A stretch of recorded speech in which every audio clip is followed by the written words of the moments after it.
Coming up on Texas Parks and Wildlife. White spot is a very deadly disease. It can kill shrimp within 24 hours. What we see out here is a living, thriving prairie, something that actually we're quite proud of. You can come just within an hour's drive of Houston and experience Texas the way it used to be.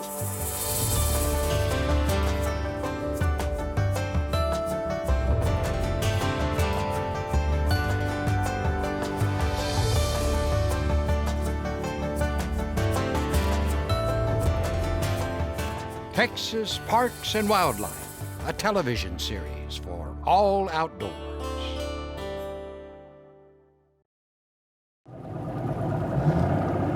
It's a good day for sampling. It is a good day for sampling. It's early summer, and shrimp are the hot topic along the Texas coast. Biologists are worried about some nasty shrimp bugs, black gill disease, Black gill, it actually weakens them. and white spot virus, harmless to humans, but scary for shrimp. White spot is a very deadly disease. It can kill shrimp within 24 hours. Shrimp looking good. If you had white spot, if it was very prevalent, you'd see it right in here in the shell area. For those that rely on shrimp for their livelihood, A quart of shrimp. a virus that wipes out their bread and butter, Thank you. that's a real concern. It's a domino effect. Our grocery stores, the people that sell shrimp, the people that eat shrimp, the people that catch shrimp. I really hope that doesn't infect our waters. Get her out there, and it is scary. Shrimp are worth millions to the Texas economy. So protecting the resource and all who depend on it calls for some serious shrimp science. So I'm hoping for some slightly bigger ones. It's a lot easier to dissect a bigger shrimp than it is to dissect one that's this small. Jillian Swinford is checking bays up and down the Texas coast, taking samples. This big statewide survey that we're doing is very new to Texas, and this is the first time that we've really been looking for black gill, and it's been a while since we've been looking at white spot disease, so I think it's time to take another look. We'll run a little shallower water this time. Okay. White spot disease has been found in wild prawn stocks off Moreton Bay. It's another major blow to Queensland's $300 million seafood industry after the harmful virus devastated prawn farms in the southeast.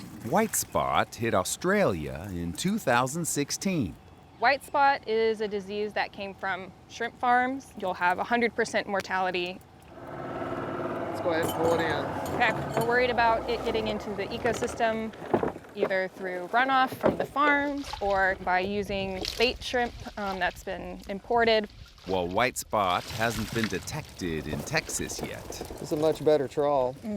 black gill is here. What we're looking for in these shrimp are clinical signs of disease. They would have darkened gills, but just because they don't have any discoloration doesn't mean that the disease isn't present in their system. So that's why we got to take these guys back to the lab. Right now, I am removing the gill tissue. It just likes to stick. And with this gill tissue, we're going to extract DNA, and if the diseases that we're looking for are present, hopefully we can find them in the gill tissue.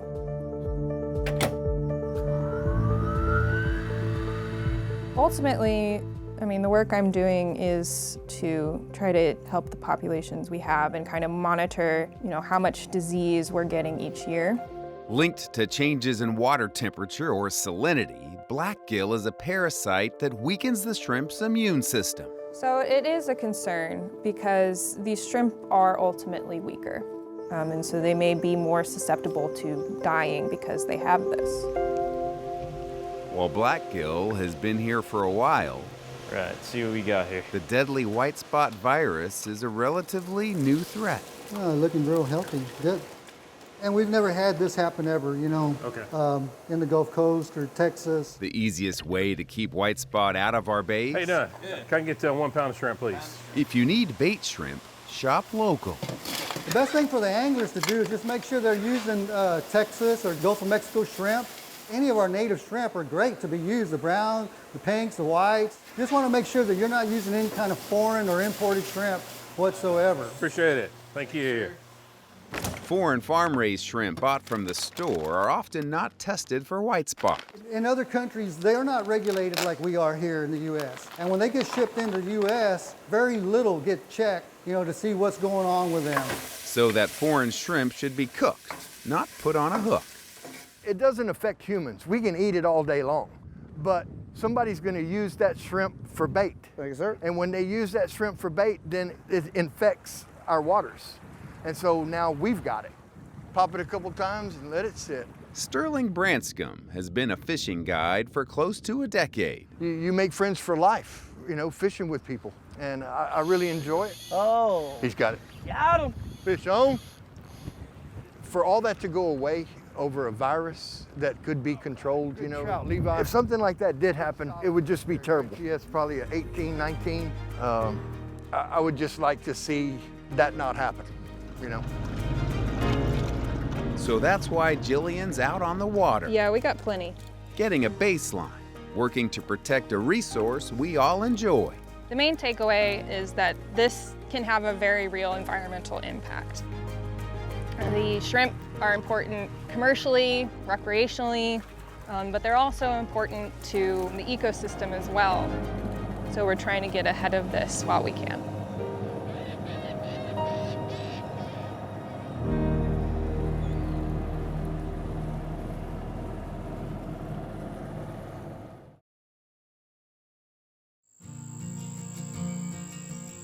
When you drive into the Kirchoff family farm near Poth, Texas, instead of seeing fields full of cows or corn or cotton, you might notice that this farm is growing grass. Short grasses to the right, tall grasses to the left. But that wasn't always the case. Mom and Dad, Leroy and Brenda Kirchoff, both grew up farmers. Daddy wanted to remain a farmer, and in 1954 they bought this place. We had a few cows. Some of the acreage was for cattle, but most of it was farming. There were 5 of us kids altogether, so we grew up here. We picked cotton, pulled corn, hauled hay. Milked our own cows, fed the hogs, everything by hand. We did enough farming to realize we wanted to do something different when we graduated from high school. So the Kirchoff kids went their separate ways and had their separate careers. And after their parents passed away, the siblings took possession of the 200-acre property. We still didn't want to be farmers, but our parents had a real strong conservation ethic. That's something that stuck with us, so we decided that we'd convert the farmland back to a prairie. The Kirchoff's place is at the southern end of the Blackland Prairie, a region historically known for its rich soil, tall grasses. But today, less than 1% of the original native prairies remain. A lot of that's been lost because it was such good farmland. So it was plowed and cultivated, and once you do that with a prairie, it's gone. When they inherited the farm in 2008, the family had a lot to learn. We just went and bought a bunch of expensive seeds. We planted them. We came out here with the expectation of seeing something come up. Well, it didn't. Next year, we did the same thing and we got the same results. Our next step was to get some advice. With U.S. Fish and Wildlife Service guidance, the Kirchoffs began collecting native plants from along the county roads. They grew them in trays, collected the seeds, and then planted them around the farm. A grant from the Natural Resources Conservation Service expanded the project. See all those little ones? Oh, yes. They are definitely a success story and excellent advertisement for working with different agencies. With the native grasses mostly established, the Kirchoffs have turned their attention to removing the invasive woody plants that tend to crowd out the native grasses. Used to come out here for exercise, if you could believe that, but as we grow older, you get ailments, but yet you feel good coming out here and working. There's nothing wrong with our work ethic. Okay. Transforming 200 acres is a lot of work, so the Kirchoffs rely on volunteers. A green tree fire break around the headquarters happened with the help of nearly 100 Boy Scouts, Girl Scouts, and 4-H clubs. Wildlife guzzlers and burrowing owl nest sites were Eagle Scout projects. The Kirchoffs also host regular prairie restoration workshops, and the land is now under a conservation easement. Outreach is just as important as the actual conservation. People won't save what they don't value. As the land's transformed, wildlife of all kinds have returned to the property. The quail probably was the first thing that showed up. I was shocked. They showed up the first year. They've never left. Deer, when I was a kid, we never saw a deer on this place. It is common to see 10 to 15 deer at a time.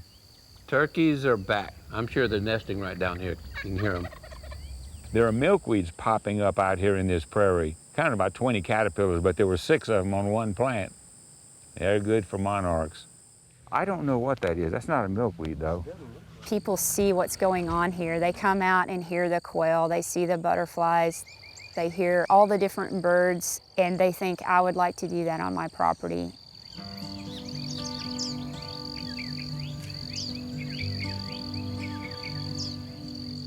What we see out here is a living, thriving prairie, something that actually we're quite proud of. It wasn't easy to get to this point, but when you come out here and see the results, it's something to be really excited about. Yeah, I would say we're thrilled with it.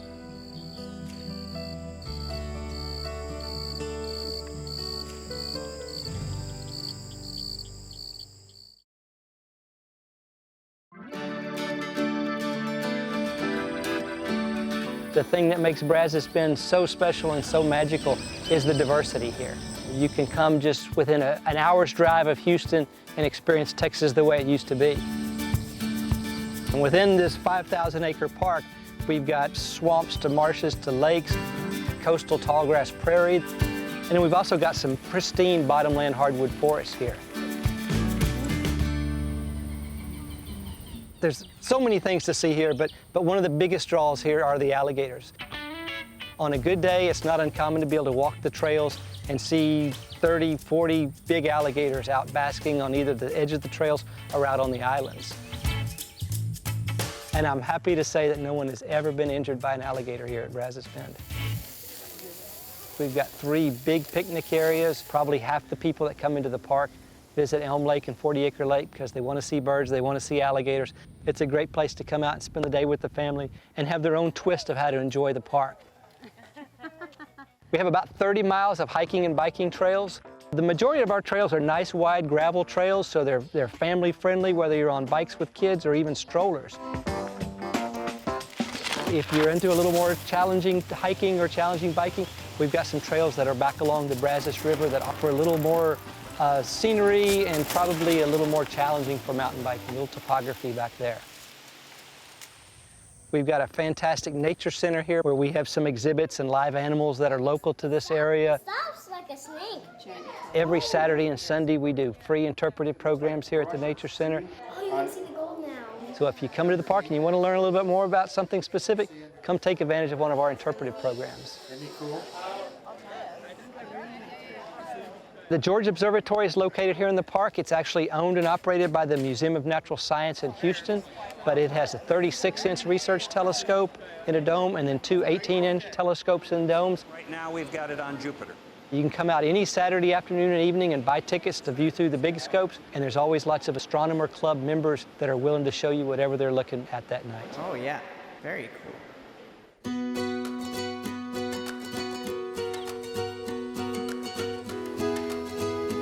We have this diverse package right here at Brazos Bend State Park that's less than an hour's drive away from the biggest urban area in the southern United States, being Houston. We're kind of off the main beaten path here.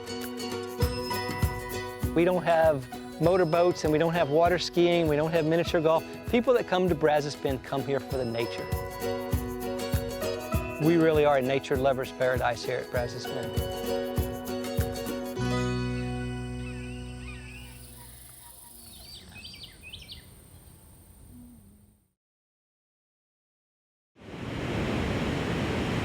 It's the beginning of a week on South Padre Island. You pushing? Yeah, I'm pushing. These Texas game wardens are beginning theirs with a trip to the store to stock up on supplies. I've already got bread. So we need sodas, coffee. Come to the store, get what we need, then go to work. South Padre is not their destination. We're in some motion sickness. It's more of a jumping off point. He might need it. These wardens will be spending the next few days living on a boat. Okay, don't go in the water. Serving on a week-long patrol of the lower Gulf Coast. For the 5 days that we're here on this boat, we are available 24/7.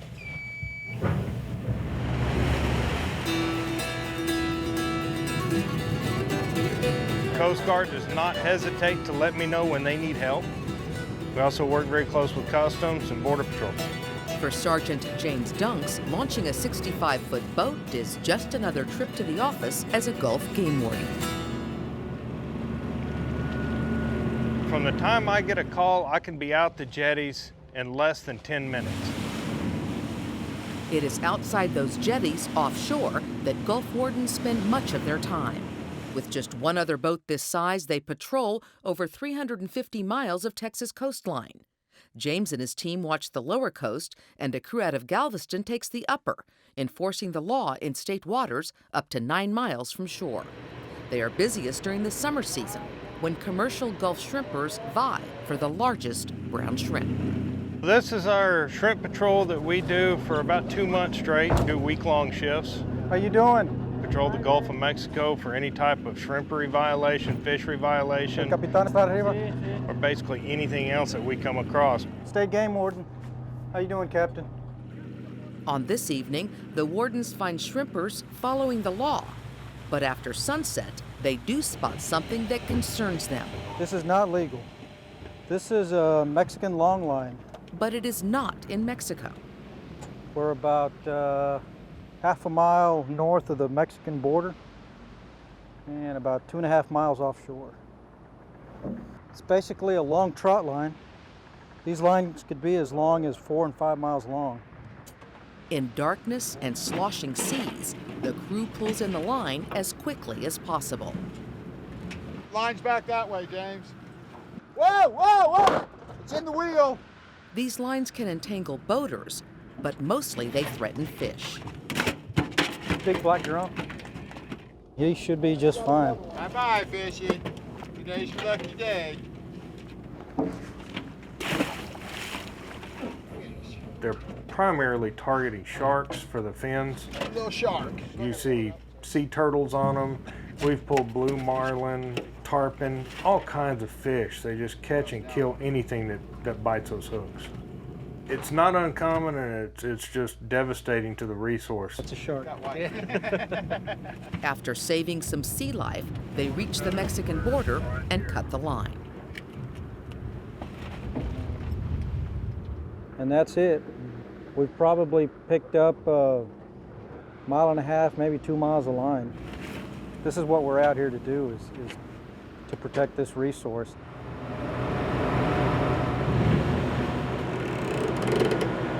It's well after midnight before the crew returns to port for some sleep. Not enough. But before long, they're back at it. Morning. Living on a boat with a bunch of guys for 4 or 5 days is pretty interesting. Oh yeah, that's definitely like high school and college, having an apartment with some buddies or something, living in tight quarters. We all know each other. Getting ready for work. We're not strangers by any means, but it definitely throws a different element into things. Unfortunately, before the boat can begin day 2 of patrol, there are some technical difficulties to contend with. 120. Okay. There's always something to do on a boat in terms of maintenance. All right, that works. Always something. I need a diver. There is also more trouble from that illegal line encountered the night before. You can see where it was sucked up into the strut. A diver from the fire department is called out to help. Before we leave the dock again, I want to make sure it's clean, so we don't have any major mechanical failures.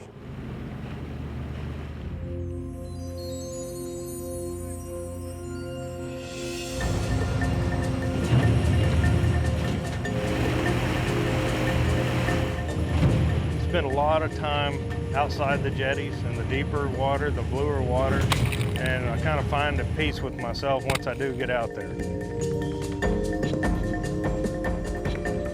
It's relaxing, but then again, it can turn into work in a hurry. Bars offshore. Salvador, our Cap Williams, channel 160. This is going to be fun. Below deck, the wardens prepare for what could be a tricky boarding. Anytime it's rough, it gets interesting. But I think we're good on this one. See what happens. You're on a deck that's pitching and rolling, and then you have to get on another deck that's pitching and rolling, and sometimes not in the same direction. So it makes it kind of dangerous. Yeah, this is the fun part right here.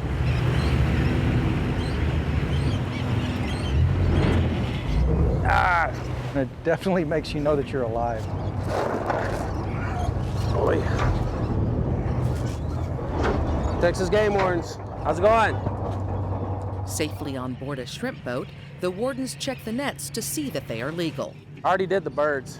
Bycatch reduction devices allow turtles and fish a better chance of escape, reducing unintentional catch.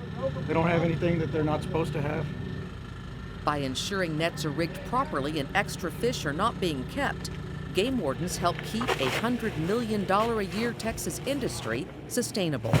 I think they do a very good job. They don't let anybody get away with something that's obvious breaking the law, but they really try to work with the crews. They put a lot of effort into it. We really appreciate that. By midweek, storms offshore make the seas too rough for boarding, so the wardens direct their efforts into port. Seas were between 6 and 8 foot. So we're gonna go up into the port of Brownsville, see if we can't locate any boats that might have come in last night. They're gonna be unloading shrimp. There's always something to do.